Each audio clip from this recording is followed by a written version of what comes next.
తెలంగాణ వ్యాప్తంగా రైతు లోకానికి రైతు స్వరాజ్యం అన్న గౌరవనీయులైన ముఖ్యమంత్రి వర్యులు అదిగో జాతీయ పతాకావిష్కరణ.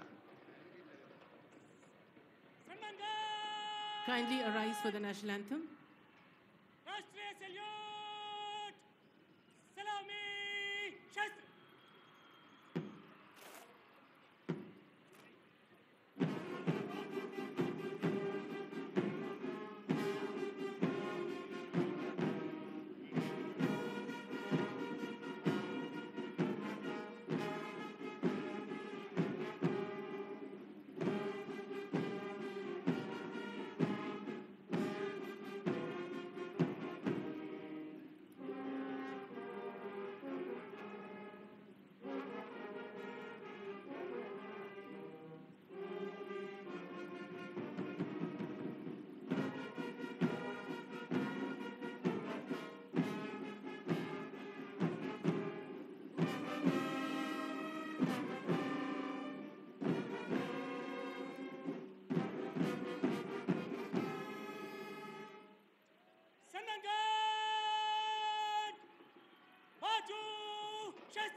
జయ జయ హే తెలంగాణ.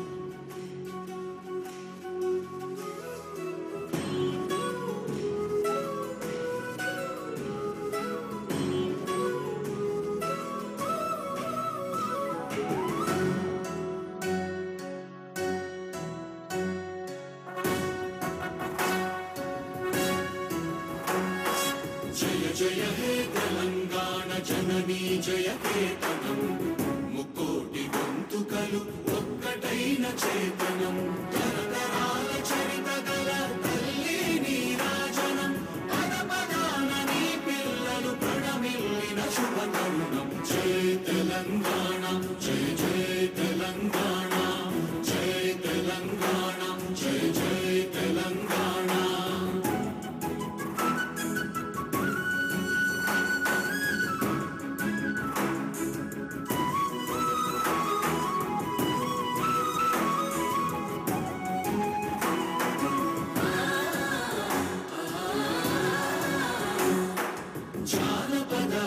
జీవన చావళీలు జానువార కవి గాయక వైతాళిక కళల మంజీరాలు జాతిని జాగృత పరచే గీతాల జనజాతర అనునిత్యము నీ గానం అమ్మ నీవే మా ప్రాణం. జయ తెలంగాణ జయ జయ తెలంగాణ జయ తెలంగాణ జయ జయ తెలంగాణ.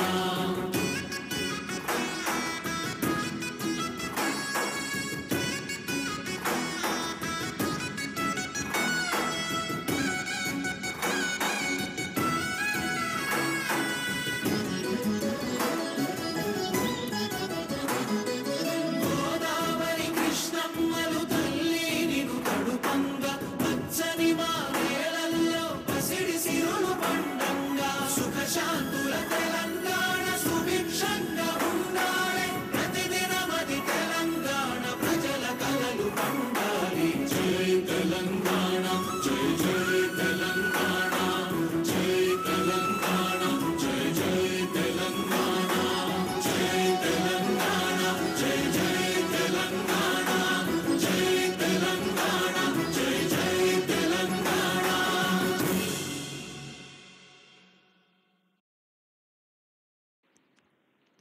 జయధ్వానాల మధ్య సాగుతున్న స్వాతంత్ర దినోత్సవ సంబరాల ప్రధానాంశం గౌరవనీయులైన ముఖ్యమంత్రి వర్యులు యనుమల రేవంత్ రెడ్డి గారి స్వాతంత్ర దినోత్సవ సందేశం.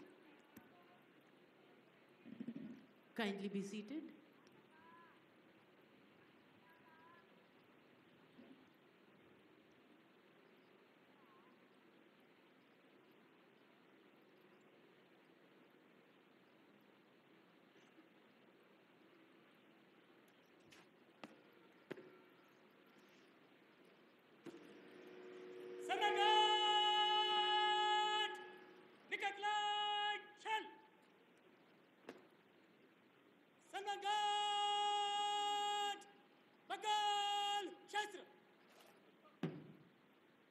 सम्राट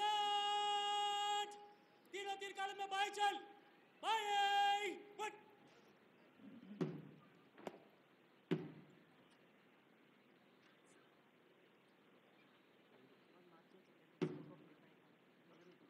सम्राट, दाहिने साइड, फेस चल, सम्राट, दाहिने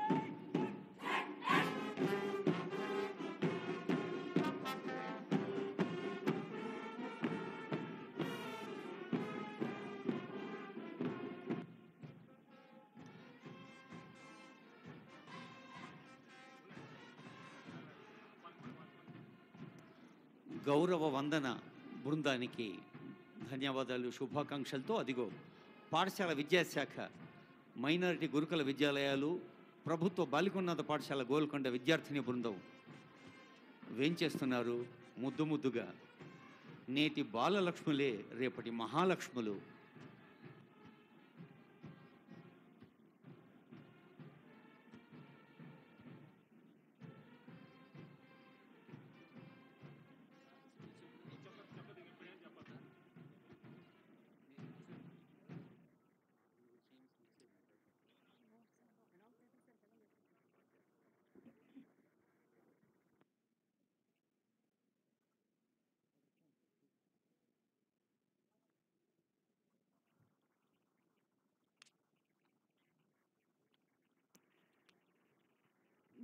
గౌరవనీయులైన ముఖ్యమంత్రి గారి స్వాతంత్ర దినోత్సవ సందేశం.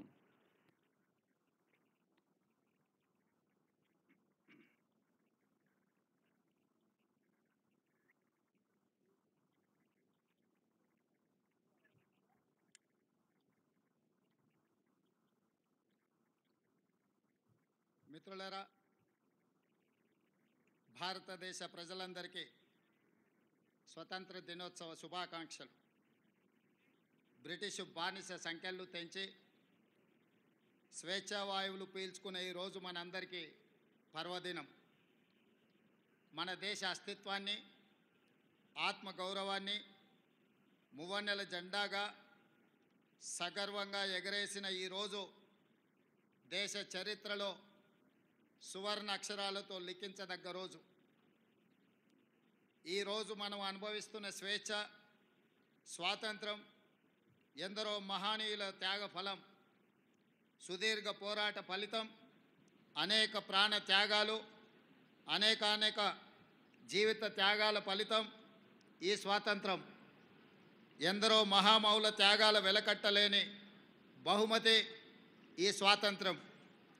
అటువంటి మహనీయులందరికీ శిరస్సు వంచి వినమ్రంగా నమస్కరిస్తున్నాను. వారి త్యాగాలను స్మరిస్తూ తెలంగాణ రాష్ట్ర ప్రజల తరఫున వారందరికీ కృతజ్ఞతలు తెలియజేస్తున్నాను.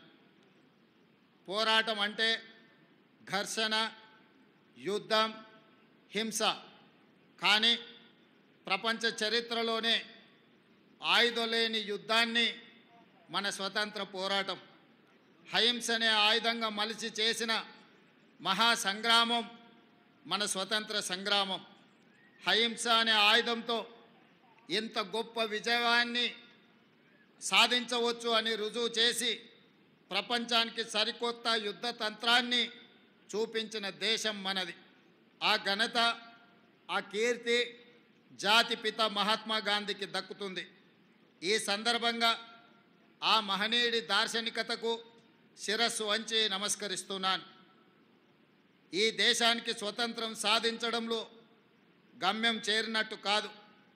అప్పుడప్పుడే పురుడు పోసుకున్న ప్రజాస్వామ్య దేశం ఒకవైపు సవలాక్ష సమస్యలు, మరోవైపు దేశ విభజన గాయాలు, ఇంకోవైపు దేశ గుండెలపై సంస్థానాల కుప్పట్లు.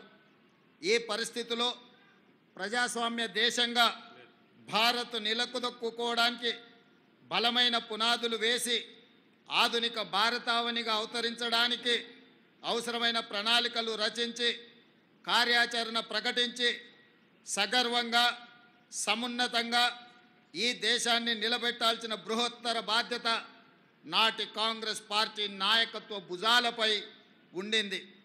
అజాగ్రత్తగా ఉన్న, అలసత్వం వహించిన, రాజనీతి లోపించిన, దూరదృష్టి కొరవడిన నేడు మనం ఉన్న ఈ భారతదేశం ఒక కలగానే మిగిలిపోయేది.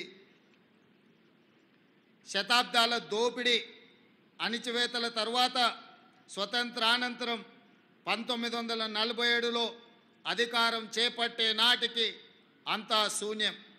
చేతులు కాళ్ళు కూడదీసుకొని ఒక్కొక్క వ్యవస్థను ఏర్పాటు చేసుకొని పారదర్శక ప్రజాస్వామ్య పాలన అందించాల్సిన బాధ్యత నాటి నాయకత్వంపై పడింది.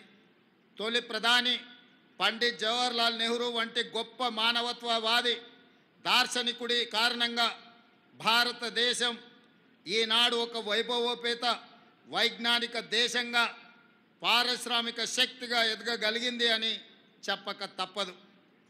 పంచవర్ష ప్రణాళికలు రచించి ఈ దేశానికి వ్యవసాయ పారిశ్రామిక అభివృద్ధి అన్నవి రెండు కళ్ళు అని నమ్మి ఆ దిశగా తొలి అడుగులు వేయించిన దార్శనికుడు పండిట్ నెహ్రూ గారు. ఆయన ప్రారంభించిన సాగునీటి ప్రాజెక్టులను మనం ఈరోజు ఆధునిక దేవాలయాలుగా పిలుచుకుంటున్నాం. ఈ దేశంలో కోట్లాది ఎకరాలు పంటలతో పచ్చ తోరణాన్ని కట్టుకుంటున్నాయి అంటే దానికి కారణం నెహ్రూ ప్రారంభించిన సాగునీటి ప్రాజెక్టులే. మన రాష్ట్రంలో నాగార్జున సాగర్, శ్రీశైలం, బాక్రానంగల్, శ్రీరామ్ సాగర్ లాంటి ప్రాజెక్టులు నెహ్రూ ప్రారంభిస్తే ఆ తర్వాత వాటిని పూర్తి చేసి కోట్లాది మంది రైతుల పొలాలకు సాగు జలాల పారించిన గొప్ప చరిత్ర స్వర్గీయ శ్రీమతి ఇందిరాగాంధీకి దక్కుతుంది. అంతేకాదు పారిశ్రామికంగా BHEL, ECIL, IDPL, మిదాని వంటి ఎన్నో ప్రభుత్వ రంగ సంస్థలు ఆ స్వర్ణయుగంలో నెలకొల్పబడినాయే. హరిత విప్లవం, శ్వేత విప్లవం, నీల విప్లవం వంటి కార్యక్రమాలను చేపట్టి అన్ని రంగాల సమగ్రాభివృద్ధికి కృషి చేసిన ఘనత నాటి ప్రభుత్వాలది. బడా పారిశ్రామికవేత్తలకు మాత్రమే తెలిసిన బ్యాంకింగ్ వ్యవస్థను జాతీయీకరణతో గ్రామీణ ప్రజల చెంతకు చేర్చిన ఘనత, ప్రతి పౌరుడికి బ్యాంకును అందుబాటులోకి తెచ్చిన గొప్పతనం ఆనాటి దార్శనికుల వల్లనే జరిగింది.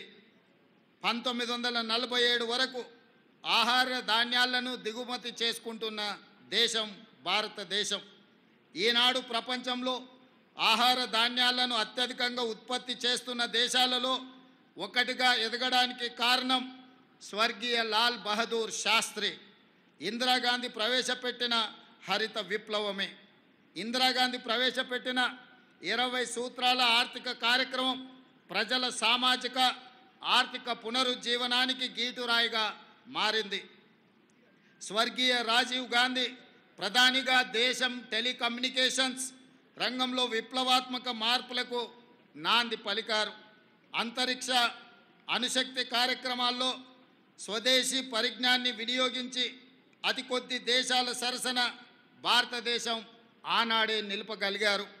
స్వర్గీయ రాజీవ్ గాంధీ హయాంలో ఈ దేశానికి సాంకేతిక విప్లవాన్ని తీసుకురాగా ఆ తర్వాత ప్రధానిగా బాధ్యతలు స్వీకరించిన మన తెలంగాణ బిడ్డ స్వర్గీయ PV నరసింహారావు గారు ఆర్థిక విప్లవాన్ని తీసుకువచ్చి భారతదేశ ముఖ చిత్రాన్ని మార్చివేశారు. ఇట్లా నెహ్రూ హయంలో మొదలైన భారతదేశ విజయ ప్రస్థానం ఇందిరా, రాజీవ్, PV హయంలో ప్రపంచంలో అగ్రదేశాల సరసన చేరే స్థాయికి ఎదిగింది. స్వతంత్రం సాధనతో పాటు కాంగ్రెస్ ఈ దేశానికి అందించిన సేవలకు ఇవి కొన్ని ఉదాహరణలు మాత్రమే. నేటి ప్రజలు, ఈ తరం యువకులు ఈ వాస్తవాలను గ్రహించవలసిన అవసరము ఉంది. ఈ దేశ ప్రజలకు ఇచ్చిన ప్రతి మాటను నిలబెట్టుకున్న చరిత్ర కాంగ్రెస్ ప్రభుత్వాలది. భక్తి శ్రద్ధలతో ఈ దేశాన్ని పాలించిన చరిత్ర మనది. తెలంగాణ ఆకాంక్షల విషయంలో సైతం ఆ విషయం సమకాలీన సాక్ష్యంగా ఉంది. 2004లో కరీంనగర్ వేదికగా తెలంగాణ ప్రజలకు శ్రీమతి సోనియా గాంధీ గారు మాట ఇచ్చారు. తెలంగాణ ప్రజల మనసు నాకు తెలుసు, వారి ఆకాంక్షలు నెరవేర్చే బాధ్యత తీసుకుంటానని వారు చెప్పారు. జూన్ 2, 2014 తెలంగాణ రాష్ట్ర ఆవిర్భావంతో ఆమె మాట ఇస్తే అది శిలాశాసనం అన్న విషయం మరోసారి రుజువైంది. మా సిద్ధాంతం గాంధీ సిద్ధాంతం, మా వాదం గాంధేయ వాదం. మహాత్ముడి దృష్టిలో స్వతంత్రం అంటే కేవలం రాజకీయ విమోచన మాత్రమే కాదు, ఆర్థిక, సామాజిక, సాంస్కృతిక పునరుజ్జీవనం. సమాజంలో అట్టడుగున ఉన్న అణగారిన వర్గాలకు స్వతంత్ర ఫలాలు అందినప్పుడే మనం సాధించిన స్వతంత్రానికి, మహనీయుల త్యాగాలకి అర్థం ఉంది. అన్ని వర్గాల సర్వతోముఖాభివృద్ధి జరిగినప్పుడే ఈ దేశ ప్రజాస్వామ్యానికి విలువ, గౌరవం పెరుగుతుంది.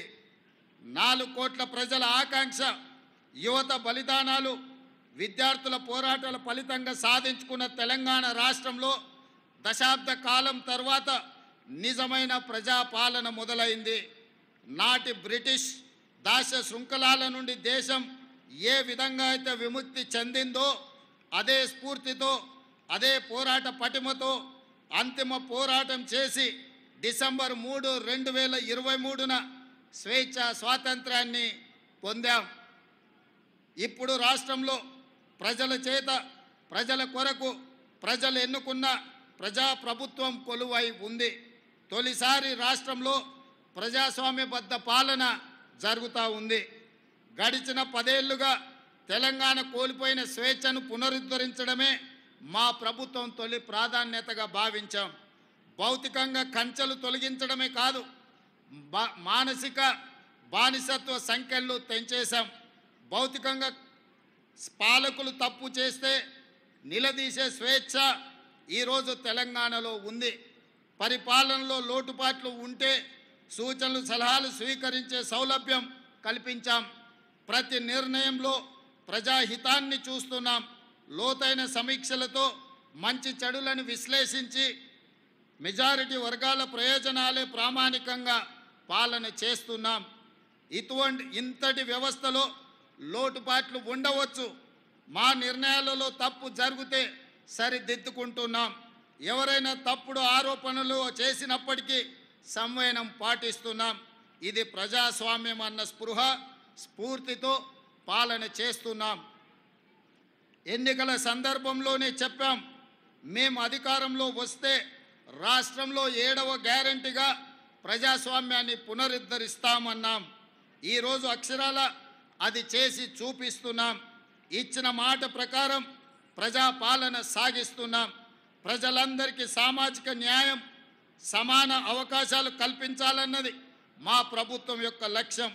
రాష్ట్ర ఆవిర్భావానికి దశాబ్ద కాలం పూర్తయిన సందర్భంగా ఇటీవలనే దశాబ్ది వేడుకలను ఘనంగా జరుపుకున్నాం.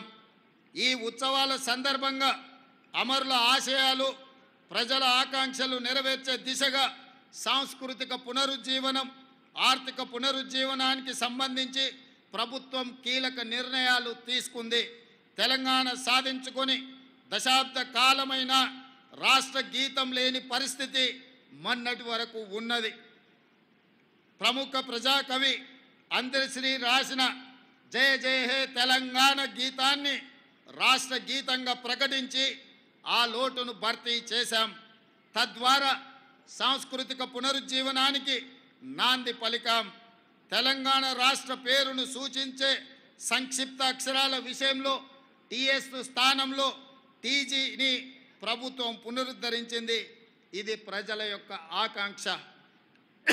మా ప్రభుత్వం అధికారం చేపట్టే నాటికి రాష్ట్ర ఆర్థిక వ్యవస్థ విధ్వంసమై ఉంది. గత 10 సంవత్సరాలలో తెలంగాణ రాష్ట్ర ప్రభుత్వ అప్పు దాదాపు 10 రెట్లు పెరిగింది. రాష్ట్ర ఆవిర్భావ సమయంలో 75,577 కోట్ల రూపాయల అప్పుగా ఉన్న గత ఏడాది డిసెంబర్ నాటికి దాదాపు 7 లక్షల కోట్ల రూపాయలకు చేరింది. దీనిపై శ్వేతపత్రం కూడా విడుదల చేశాం. దయానీయ స్థితిలో ఉన్న రాష్ట్ర ఆర్థిక వ్యవస్థకు స్వస్థత చేకూర్చడం కోసం ఆర్థిక పునరుజ్జీవనం అవసరమని భావించాం. ఆ దిశగా రాష్ట్ర అప్పులను రీస్ట్రక్చర్ చేయించే ప్రయత్నంలో ఉన్నాం. ఇటీవల అమెరికా పర్యటనలో ప్రపంచ బ్యాంకు అధ్యక్షుడితో సమావేశమయ్యాం. తక్కువ వడ్డీలతో రాష్ట్ర అభివృద్ధికి అవసరమైన నిధులు సమకూర్చుకునే అంశంపై మా మధ్య సానుకూల చర్చలు జరిగాయని చెప్పుకోవడానికి సంతోషిస్తున్నాను. గతంలో మాదిరిగా అధిక వడ్డీలతో అప్పులు తెచ్చి రాష్ట్ర ప్రజల నెత్తిన మోయలేని భారం మోపే పనులను మేము చేయబోము. ఆర్థిక అవరోధాలు ఉన్నా ప్రతి ఇంట సౌభాగ్యాన్ని నింపాలనే మహాసంకల్పంతో రూపొందించిన అభయ హస్తం హామీలన్నీ తూచా తప్పకుండా అమలు చేసే ప్రయత్నం చేస్తున్నాం. ప్రభుత్వంలో మేము కుదురుకోకముందే, ఆర్థిక పరిస్థితిని అంచనా వేసుకోకముందే హామీ ఇచ్చిన 6 గ్యారంటీలలో 2 గ్యారంటీల అమలును ప్రారంభించిన ఘనత ఈ ప్రజా ప్రభుత్వానిది. బాధ్యతలు స్వీకరించిన 48 గంటల్లోనే 2 గ్యారంటీలను అమలు ప్రారంభించి చరిత్ర సృష్టించాం. ఆడబిడ్డలకు తొలి ప్రాధాన్యత ఇస్తూ ఆర్టీసీలో ఉచిత ప్రయాణ సౌకర్యాన్ని కల్పించాం. ఈ పథకం ద్వారా జూలై ఆఖరు నాటికి మహిళలకు 2,351 కోట్ల రూపాయలు ఆదా చేయగలిగామని సగర్వంగా చెప్పగలను.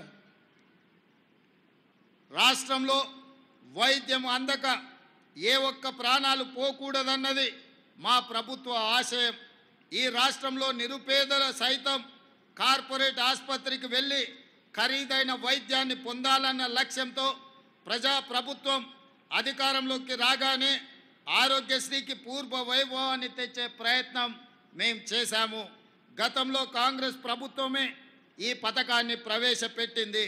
దీనిని మరింత పటిష్టంగా అమలు పరిచేందుకు ఆరోగ్యశ్రీ కింద ఉచితంగా అందించే వైద్య చికిత్సల పరిమితిని 5 లక్షల నుండి 10 లక్షల రూపాయలకు పెంచాం. కొత్తగా 163 చికిత్సలను ఈ పథకంలో చేర్చాం. మొత్తం 1835 చికిత్సలకు 10 లక్షల రూపాయల వరకు ఉచిత వైద్యం అందుతుంది. ఆరోగ్యశ్రీ ప్యాకేజీల ధరలను 20% పెంచాం. అవయవ మార్పిడి సహా ఆధునిక చికిత్సలను అందుబాటులోకి తీసుకువచ్చాం. రేషన్ కార్డుతో సంబంధం లేకుండా ఆరోగ్యశ్రీ పథకం అమలు చేయాలని మా ప్రభుత్వం నిర్ణయించింది. ప్రభుత్వ ఆసుపత్రులను ఆధునీకరించి విస్తృత వైద్య సేవలు అందించేందుకు ప్రభుత్వం కృత నిశ్చయంతో ఉంది. రాష్ట్రంలో ప్రతి ఒక్కరికి ప్రత్యేక గుర్తింపు సంఖ్య గల డిజిటల్ హెల్త్ ప్రొఫైల్ కార్డు జారీ చేసే విధానాన్ని త్వరలో ప్రారంభిస్తాం.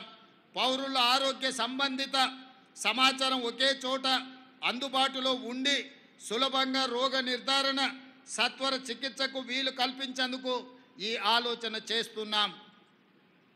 ఆడబిడ్డల కన్నీళ్లు తుడవాలన్న లక్ష్యంతో ప్రారంభించిందే మహాలక్ష్మి పథకంలోని మరో పథకం. 500 రూపాయలకే వంట గ్యాస్ ఇవ్వాలన్న ఆలోచన. 2014లో కాంగ్రెస్ పార్టీ అధికారం కోల్పోయే నాటికి గ్యాస్ సిలిండర్ ధర 410 రూపాయలు మాత్రమే. 10 ఏళ్లలో దానిని 1200 రూపాయలకు పెంచిన పాలన మీరు చూశారు. అందుకే తిరిగి సిలిండర్ ధరను 500 రూపాయలకే ఇవ్వాలన్న సంకల్పంతో ఈ కార్యక్రమాన్ని ఈ ఏడాది ఫిబ్రవరి 27న ప్రారంభించాం. 40 లక్షల మంది లబ్ధిదారులతో మొదలైన ఈ పథకం ప్రస్తుతం 43 లక్షల మందికి లబ్ధి చేకూర్చుతుంది. సబ్సిడీ కింద లబ్ధిదారులు ఉపయోగించిన 61,77,933 సిలిండర్లకు గాను 204 కోట్ల రూపాయలను ప్రజా ప్రభుత్వం చెల్లించింది. అదేవిధంగా అల్పాదాయ వర్గాల వారికి విద్యుత్ బిల్లుల భారం తగ్గించి వారి గృహాలలో చీకట్లను పారదోలి విద్యుత్ కాంతులను నింపేందుకు గృహజ్యోతి పథకం అమలు చేస్తున్నాం. 200 యూనిట్ల కంటే తక్కువ విద్యుత్ వాడే ప్రతి ఇంటికి ఉచిత వెలుగులు పంచుతున్నాం. ఈ పథకాన్ని 2024లో ప్రారంభించాం. ప్రజాపాలన సేవా కేంద్రాల ద్వారా దరఖాస్తులు స్వీకరించి అర్హులైన వారందరికీ ఈ పథకం వర్తింపచేస్తున్నాం. ప్రస్తుతం 46,19,236 మంది లబ్ధిదారులకు ఈ పథకం ద్వారా లబ్ధి పొందుతున్నారు. అదేవిధంగా ఎన్నికల మేనిఫెస్టోలో పేర్కొన్న విధంగా పేద బడుగు వర్గాల సొంత ఇంటి కల నెరవేర్చేందుకు ఇందిరమ్మ ఇండ్లు పేరుతో నూతన గృహ నిర్మాణ కార్యక్రమాన్ని ప్రారంభించాం. భద్రాద్రిలో పరమ పవిత్రమైన శ్రీరాముని సన్నిధిలో ఈ కార్యక్రమానికి శ్రీకారం చుట్టాం. ఈ పథకం ద్వారా ప్రతి నియోజకవర్గంలో కనీసం 3,500 ఇళ్ల చొప్పున ఈ ఆర్థిక సంవత్సరంలో 4,50,000 ఇళ్ల నిర్మాణం లక్ష్యంగా పెట్టుకున్నాం. ఈ పథకం కింద పేదల ఇల్లు కట్టుకోవడానికి 5 లక్షల రూపాయలు ప్రభుత్వం ఉచితంగా చెల్లిస్తుంది. అదేవిధంగా మిత్రులారా, మా ప్రభుత్వ ఎజెండాలో వ్యవసాయ రంగం అత్యంత ప్రాధాన్యత అంశంగా ఉంది. అందుకే ఇటీవల బడ్జెట్లో వ్యవసాయ అనుబంధ రంగాలకు భారీ మొత్తంలో 72,659 కోట్ల రూపాయలు కేటాయించాం. ఆహార ధాన్యాలతో సహా వివిధ పంటల ఉత్పత్తుల దిగుబడులను పెంచడం ద్వారా రైతన్నల ఆదాయం పెంచేందుకు మా ప్రభుత్వం కృషి చేస్తుంది. రైతులకు కావలసిన ఎరువులు, విత్తనాలు ప్రాథమిక వ్యవసాయ సహకార పరపతి సంఘాల ద్వారా పంపిణీ చేస్తున్నాం. ఈ ఏడాది వానాకాలం పంటకు జూలై 24 నాటికి 11,85,000 మెట్రిక్ టన్నుల ఎరువులు పంపిణీ చేశాం. ఇప్పటికీ ఇంకా 10,65,000 మెట్రిక్ టన్నుల ఎరువులు అందుబాటులో రైతులకు ఉన్నాయి. అదేవిధంగా రాష్ట్రంలోని రైతాంగం నేడు అతిపెద్ద పండగ జరుపుకుంటుంది. ఇంతకాలం రుణభారంతో బతుకు భారమై తెలంగాణ రైతన్నలు నేడు తల ఎత్తుకొని దర్జాగా తిరిగే రోజులు వచ్చాయి. ఎన్నికల సందర్భంగా వరంగల్లో ప్రకటించిన రైతు డిక్లరేషన్కు అనుగుణంగా దేశంలో ఎక్కడా జరగని విధంగా రైతన్నలకు 2 లక్షల రూపాయల వరకు ఏకకాలంలో రైతు రుణమాఫీ చేసి రైతు కుటుంబాలను ఆదుకోవాలన్న ఆలోచన, ఆ కార్యక్రమాన్ని మొదలుపెట్టి దిగ్విజయంగా ముందుకు తీసుకెళ్తున్నది ప్రజా ప్రభుత్వం. ఇది అసాధ్యమని చాలామంది వక్ర భాషలు చెప్పారు. కానీ మా ప్రభుత్వం మాట ఇచ్చిన ప్రకారం రైతన్నలకు 2 లక్షల రూపాయల వరకు ఏకకాలంలో రుణమాఫీ కార్యక్రమాన్ని అమలు చేసి చూపిస్తున్నాం. దీనిపై ప్రతిపక్షాలు రంధ్రాన్వేషణ చేస్తున్నాయి. ఈ సందర్భంగా నేను చెప్పదలుచుకున్నాను, పథకంలో అర్హులైన ప్రతి రైతుకు న్యాయం జరుగుతుంది. సాంకేతిక కారణాలతో ఎక్కడైనా చిన్న ఇబ్బందులు వస్తే వాటిని పరిష్కరించే బాధ్యత ప్రజా ప్రభుత్వం తీసుకుంటుంది, వ్యవసాయ శాఖ తీసుకుంటుంది. కలెక్టర్ కార్యాలయాల్లో ప్రత్యేకంగా కౌంటర్ ఏర్పాటు చేసి ఈ సమస్యల మీద వచ్చే రైతులను, వాళ్ళ సమస్యలను తెలుసుకొని పరిష్కరించే బాధ్యత తెలంగాణ రాష్ట్రంలో ఉన్న అన్ని జిల్లా కలెక్టర్లకు ఆదేశాలు ఇవ్వడం జరిగింది. తొలి దశలో 1,00,000 రూపాయల వరకు ఉన్న రుణమాఫీ సొమ్ము 6,035 కోట్ల రూపాయలను జూలై 18న నేరుగా రైతు ఖాతాలలో ప్రభుత్వం జమ చేసింది. దీనివల్ల 11,34,000 మంది రైతన్నలు రుణ విముక్తి పొందారు. రెండో దశలో 6,190 కోట్ల రూపాయలను జూలై 30న నేరుగా రైతు ఖాతాలలో ఈ ప్రభుత్వం జమ చేసింది. దీనివల్ల 6,40,823 మంది రైతన్నలు రుణ విముక్తి పొందారు. కాగా 2 లక్షల రూపాయల వరకు గల రుణాలను ఈరోజు మాఫీ చేసుకోవడం ద్వారా ఒక అద్భుత ఘట్టాన్ని మనం ఆవిష్కరించుకోబోతున్నాం. దేశానికి స్వతంత్రం వచ్చిన రోజే తెలంగాణ రైతుకు ఆర్థిక స్వతంత్రం వచ్చిందని ఘనంగా చెప్పుకునే రోజు ఈ రోజు. ఈ కార్యక్రమంతో మా జన్మ ధన్యమైందని మేము భావిస్తున్నాం. ఎందుకంటే దేశానికి పట్టెడు అన్నం పెట్టే అన్నదాత సుఖ సంతోషాలతో ఉంటే దేశం సుభిక్షంగా ఉంటుందని మేము ప్రగాఢంగా విశ్వసిస్తున్నాం. అందుకే 31,000 కోట్ల రూపాయలు వెచ్చించి రైతులను రుణ విముక్తుల్ని చెయ్యాలని ప్రజా ప్రభుత్వం నిర్ణయం తీసుకోవడం జరిగింది. రైతు బాగుంటేనే రాష్ట్రం బాగుంటుందని విశ్వసించే ప్రభుత్వం మాది. అర్హులైన రైతులందరికీ రైతు భరోసా పథకాన్ని ఎకరానికి 15,000 రూపాయల చొప్పున అందించాలన్నది మా ప్రభుత్వం యొక్క సంకల్పం. గతంలో అమలు జరిగిన రైతు బంధు పథకం కింద ఎకరాకు ప్రతి సంవత్సరానికి 10,000 రూపాయలు మాత్రమే ఇచ్చారు. అది కూడా అనర్హులకు, సాగులో లేని భూమి యజమానులకు, రియల్ ఎస్టేట్ వ్యాపారులకు కూడా లబ్ధి చేశారు. దీనివల్ల ప్రభుత్వ ధనం దుర్వినియోగం కావడమే తప్ప రైతు ప్రయోజనాలు నెరవేరలేదు. మా ప్రభుత్వం రైతు భరోసా పథకాన్ని సక్రమంగా అమలు చేయాలన్న లక్ష్యంతో విధి విధానాలను రూపొందిస్తుంది. దీనికోసం ప్రభుత్వం మంత్రివర్గ ఉపసంఘాన్ని నియమించింది. ఈ ఉపసంఘం రాష్ట్ర వ్యాప్తంగా పర్యటించి రైతులు, రైతు కూలీ సంఘాలు, అదేవిధంగా మేధావుల నుంచి అభిప్రాయాలను సేకరించింది. వాటిని పరిగణలోకి తీసుకొని విధి విధానాలు రూపొందించి త్వరలో రైతు భరోసా పథకాన్ని ప్రారంభించుకోబోతున్నామని తెలియజేయడానికి నేను చాలా సంతోషిస్తున్నాను. మన రాష్ట్రంలో వరి సాగు చాలా విస్తీర్ణంగా జరుగుతుంది. కానీ పండిన పంటకు సరైన గిట్టుబాటు ధర రాక రైతన్నలు తీవ్రంగా నష్టపోతున్నారు. రాష్ట్రంలో సన్న రకం వరి ధాన్యం సాగును ప్రోత్సహించేందుకు క్వింటాలకు 500 రూపాయల బోనస్ చెల్లించాలని నిర్ణయించాం. దీనికి 33 రకాల వరి ధాన్యాలను గుర్తించాం. రైతులకు గిట్టుబాటు ధరను కల్పిస్తూ కొనుగోలు కేంద్రాల ద్వారా ధాన్యం కొనుగోలు చేస్తున్నాం.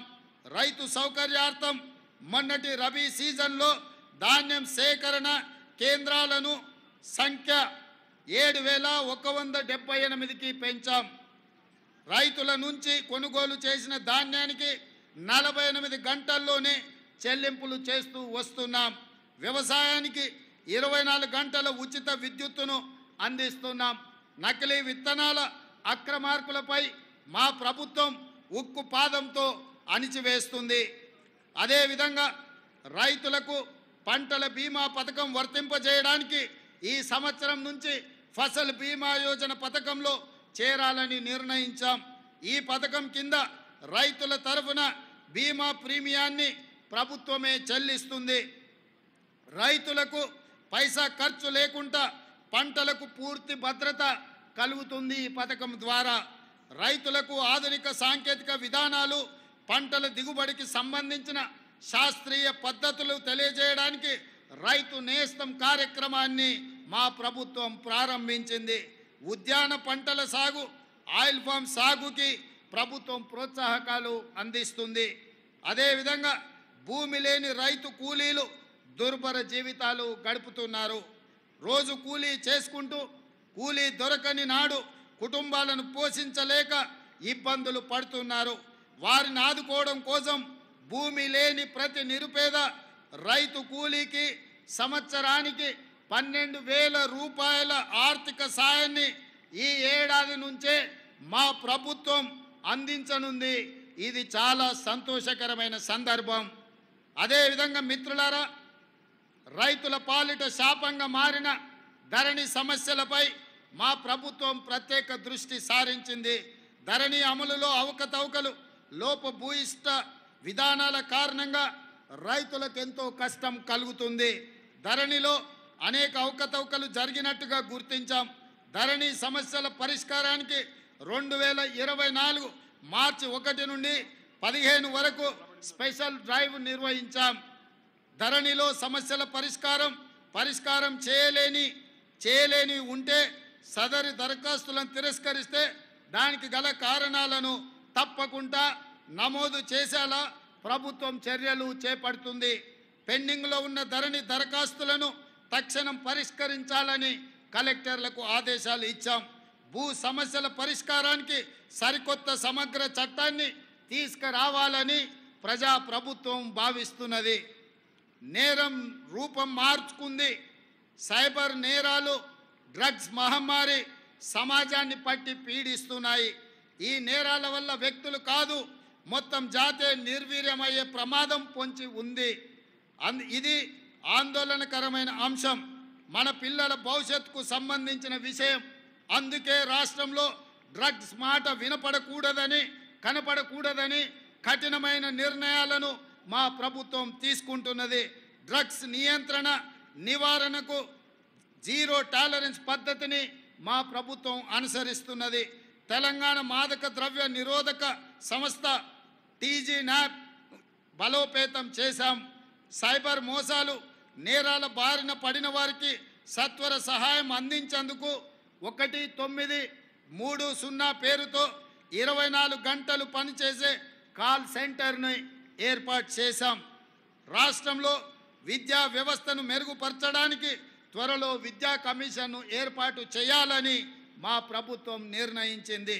అంగన్వాడీలను ప్రీ ప్రైమరీ స్కూల్స్గా మార్చబోతున్నాం. ప్రాథమిక పాఠశాలలు మొదలు విశ్వవిద్యాలయాల వరకు నాణ్యమైన విద్యా బోధన, నైపుణ్య శిక్షణ, ఉపాధి కల్పనకు ఒక మిషన్ మోడ్లో పని చేయాలని మా ప్రభుత్వం నిర్ణయించింది.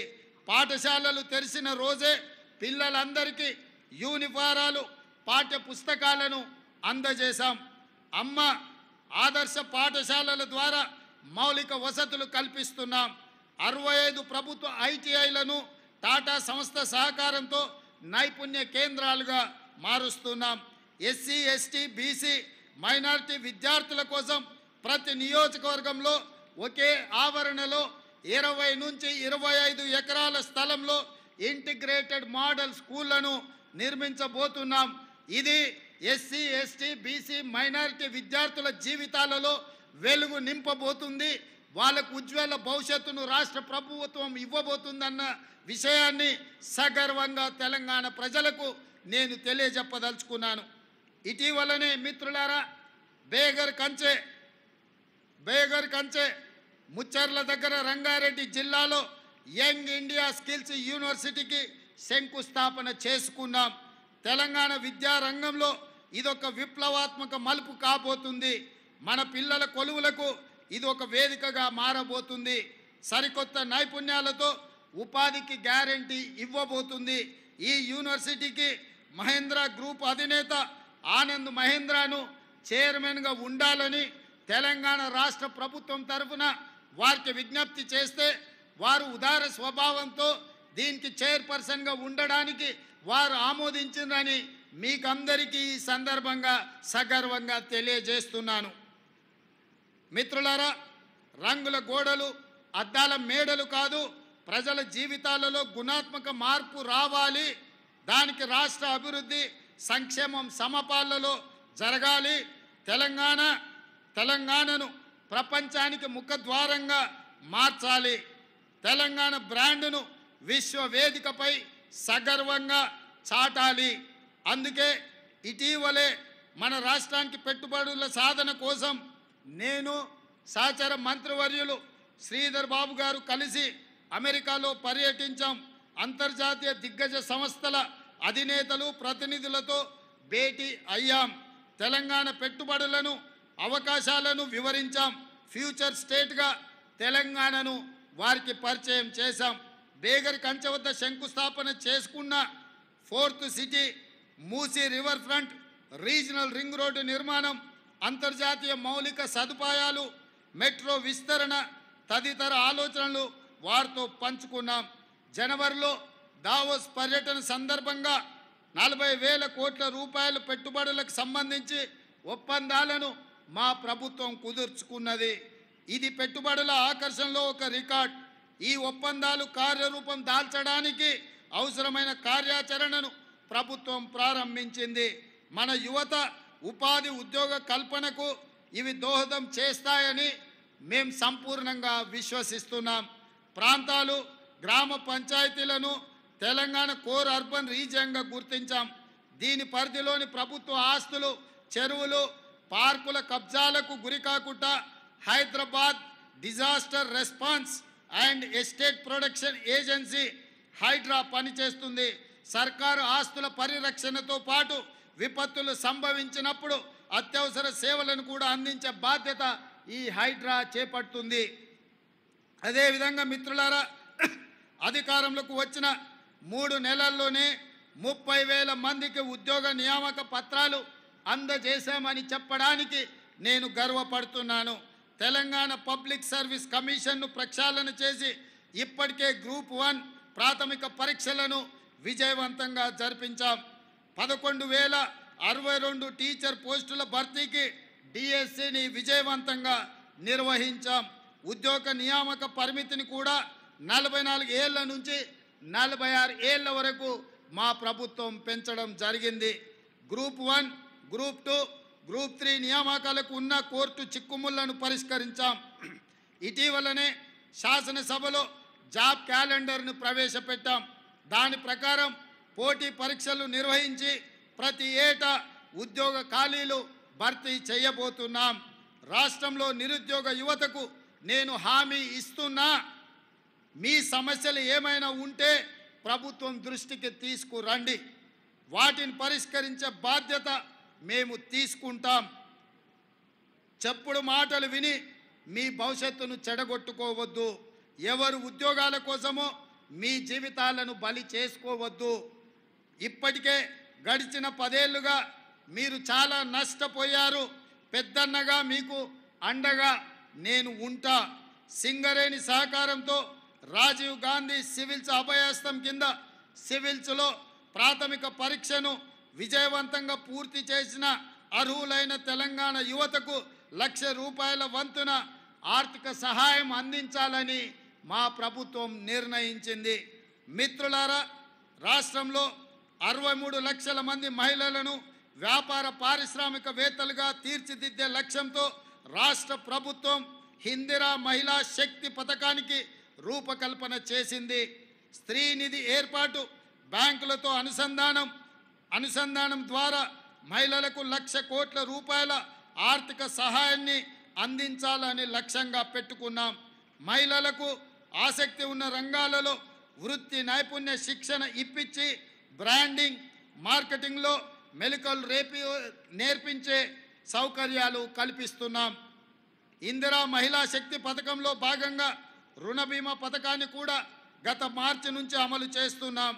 ఈ పథకం కింద సభ్యురాలు ఎవరైనా మరణించినప్పుడు ఆమె పేరున ఉన్న రుణాన్ని గరిష్టంగా ₹2,00,000 వరకు మాఫీ చేయడం జరుగుతుంది. స్వయం సహాయక బృందాల మహిళలకు, సభ్యులకు స్కూల్ యూనిఫామ్లు కుట్టే పనిని అప్పగించడంతో పాటు వారి ఉత్పత్తుల విక్రయానికి మాదాపూర్లోని శిల్పారామం వద్ద డ్వాక్రా మహిళా బజార్ ఏర్పాటు చేస్తున్నాం.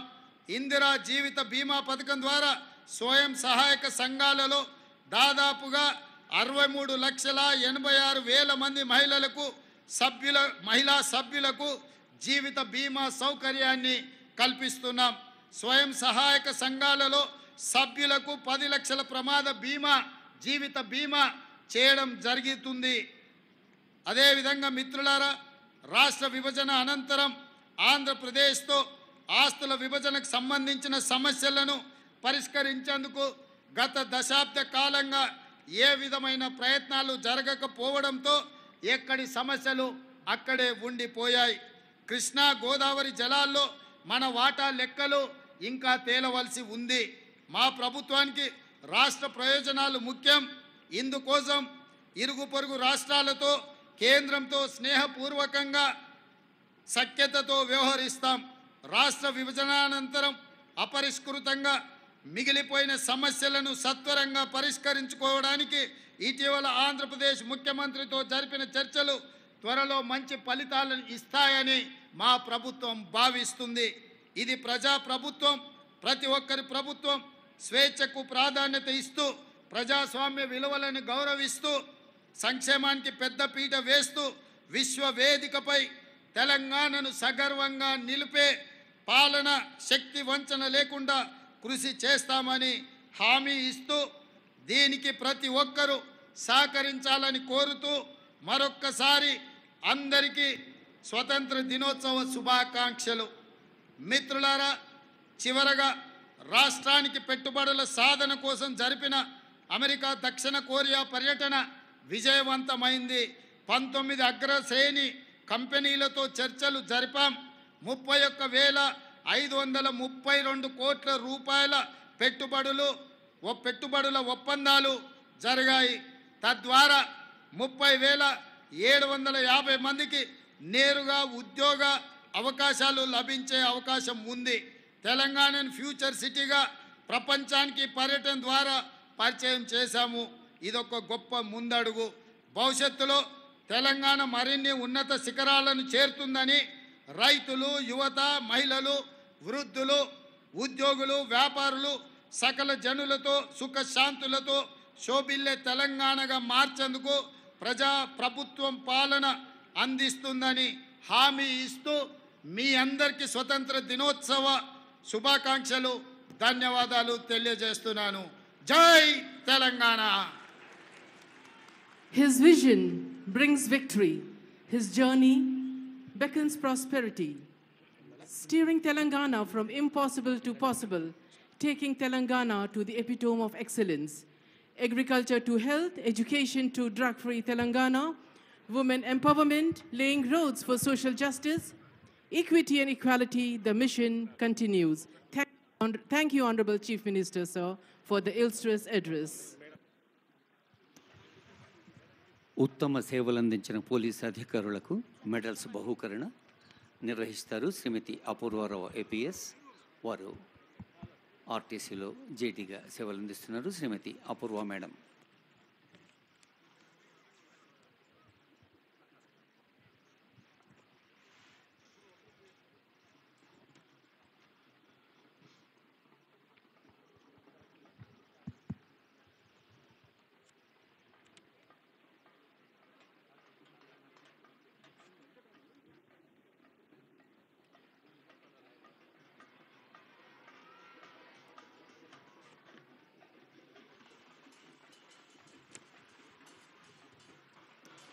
విద్యారంగమన్న ప్రత్యేక శ్రద్ధ, విద్యార్థుల పట్ల ప్రత్యేక ప్రేమ.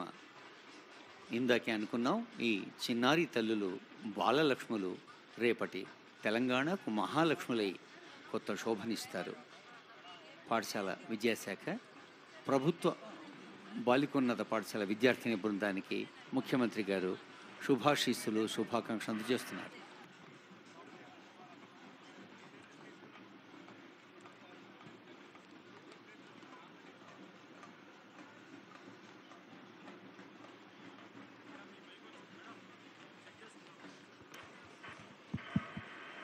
కళాకారులకు ధన్యవాదాలు.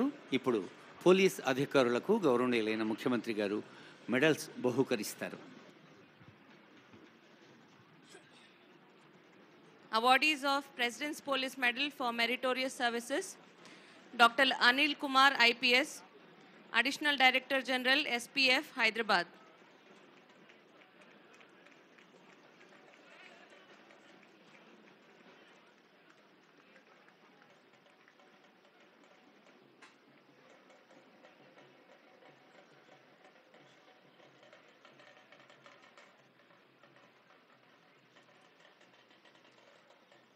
B. Ramakrishna, Additional Commandant, 1st Battalion, TGSP.